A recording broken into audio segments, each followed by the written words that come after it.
j'ai appris comme vous aussi aujourd'hui la démission du président de l'Assemblée nationale. Ce que je tiens à vous dire, c'est que il y a quelques jours, moi j'avais reçu, dans le cadre d'une réunion interinstitutionnelle, tous les chefs de corps de nos institutions. Et il y avait là le président de l'Assemblée nationale, le président du Sénat, la première ministre et le président du Conseil supérieur de la magistrature. Le mot d'ordre était que la rentrée se fasse dans la sérénité, le calme qui soit. Et je crois que vous avez vu les discours de rentrée, ils ont été justement dans ce sens-là. Après, il y a un fonctionnement, une cuisine interne à chaque institution, et les choses s'orientent selon ce que ces institutions sont en train de faire.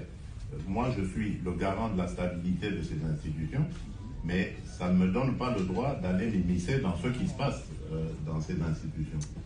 S'ils ont décidé de défier leur président, ben c'est leur cuisine interne. Mon rôle à moi est de voir les droits de tout le monde sont respectés et que l'institution elle-même, sa stabilité est sauvegardée.